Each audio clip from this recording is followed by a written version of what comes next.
anak-anak, apa kabar? Semoga kalian selalu sehat dan tetap semangat ya.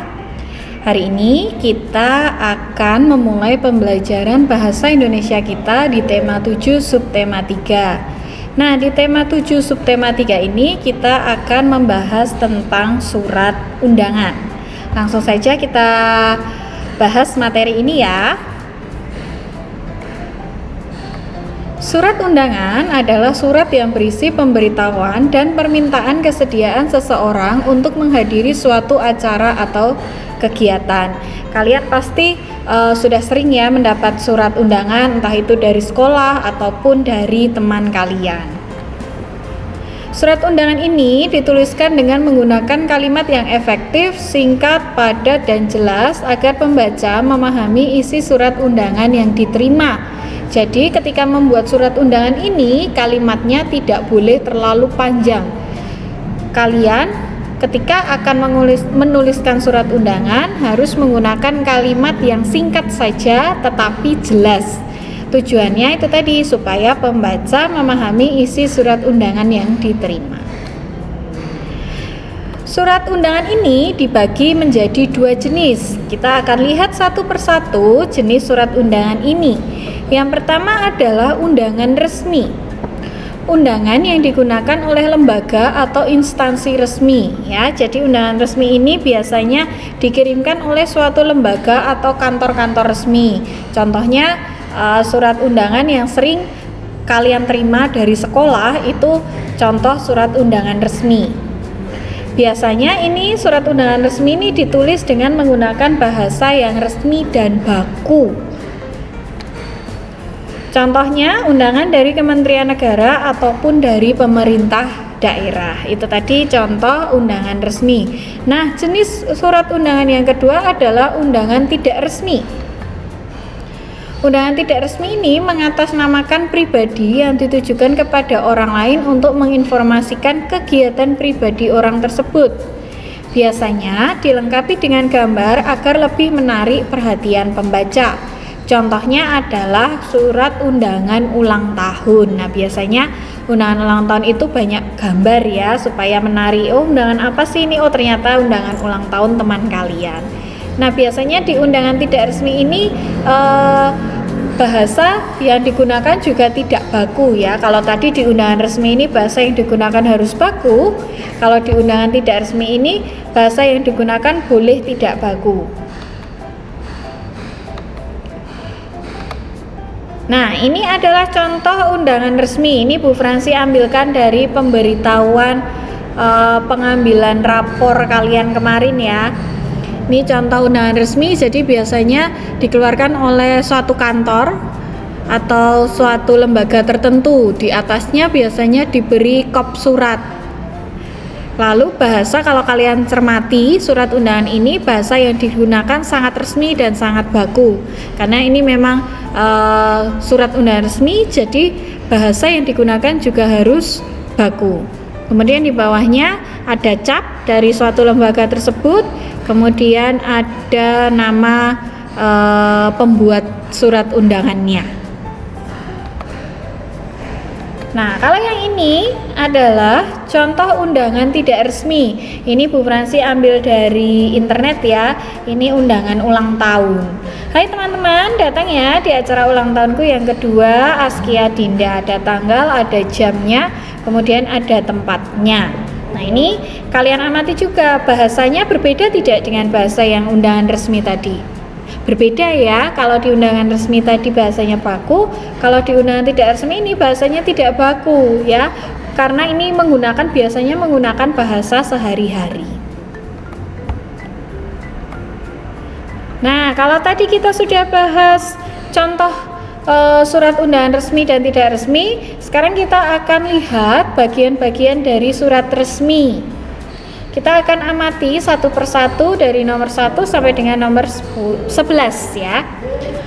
Yang pertama itu tadi ada kepala surat, atau tadi Bu Fransi sampaikan ada kop surat, itu ada di bagian nomor 1.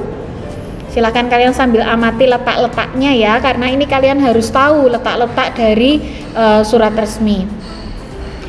Lalu yang kedua itu ada tanggal surat. Kemudian yang ketiga itu nomor surat. Jadi biasanya kalau di suatu lembaga itu ada surat yang keluar atau surat yang dikeluarkan, itu pasti dicatat nomornya. Jadi dari nomor berapa, misal dari surat yang dikeluarkan surat nomor 1, ya berarti nomor suratnya adalah nomor 1. Lalu yang keempat adalah lampiran. Kemudian yang kelima adalah hal atau perihal. Hal ini berarti berisikan tentang surat undangannya, berisikan tentang apa. Kemudian yang keenam ini ada alamat tujuan. Lalu yang ketujuh ada salam pembuka. Kemudian yang kedelapan ini ada isi suratnya. Lalu yang kesembilan adalah salam penutup. Nomor 10 ini nama, jabatan, dan tanda tangan yang pembuat suratnya tadi ya. Kemudian yang 11 itu tembusan. Nah, apa saja sih isinya? Kepala surat itu isinya apa? Kemudian tanggal surat apa? Tembusan itu apa? Nah, kita bahas di slide selanjutnya. Yang pertama, tadi kop surat atau kepala surat.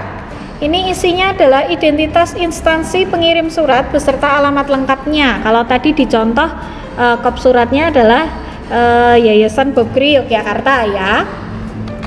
Kemudian ada tanggal surat, ini berisi tentang keterangan waktu dan tempat dibuatnya surat ya, karena kita ada di Yogyakarta ya kita berarti membuatnya di Yogyakarta, tanggalnya tanggal berapa begitu.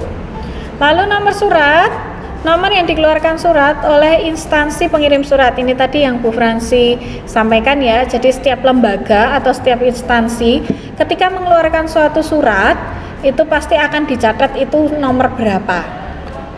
Lalu lampiran dan perihal surat, keterangan singkat mengenai maksud surat tersebut.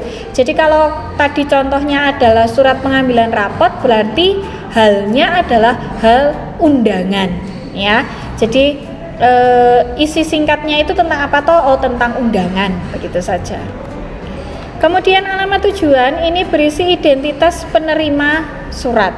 Kalau di contoh yang Bu Fransi berikan tadi, alamat tujuannya cukup dituliskan kepada yang terhormat Bapak Ibu orang tua wali murid SD Bob Gri Gondolayu Yogyakarta. Nah, itu alamatnya, tujuannya untuk Bapak Ibu wali murid SD Bob Gri Gondolayu Yogyakarta. Tapi itu bisa juga alamat tujuan itu berisi alamat lengkap penerima suratnya. Kemudian yang selanjutnya adalah salam pembuka. Ini berisi sapaan pengirim surat sekaligus pembuka surat ya.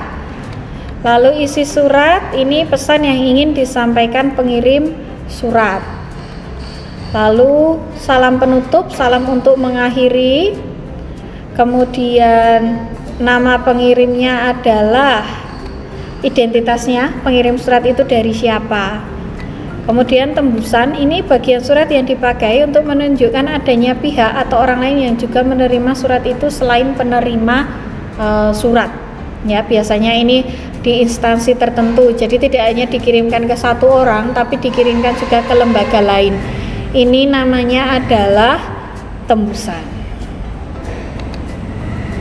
Baik, itu tadi materi bahasa Indonesia tema 7 subtema 3 yang bisa Bu Fransi sampaikan. Nah, untuk contoh surat resmi bisa kalian lihat dalam Bupena kalian ya. Nanti bisa kalian lihat di Bupena tema 7, kalian amati bentuk-bentuknya, kemudian kalian amati juga bagian-bagian suratnya. Karena nanti setelah ini nanti Bu Fransi akan minta kalian untuk mengidentifikasi bagian-bagian dari surat resmi. Oke ya, baik, nanti kalau misalkan kalian ada pertanyaan bisa langsung ditanyakan ke Bu Fransi ataupun Bu Agnita. Semoga dengan video pembelajaran ini dapat membantu kalian belajar dari rumah. Tetap sehat dan tetap semangat ya, Tuhan Yesus memberkati.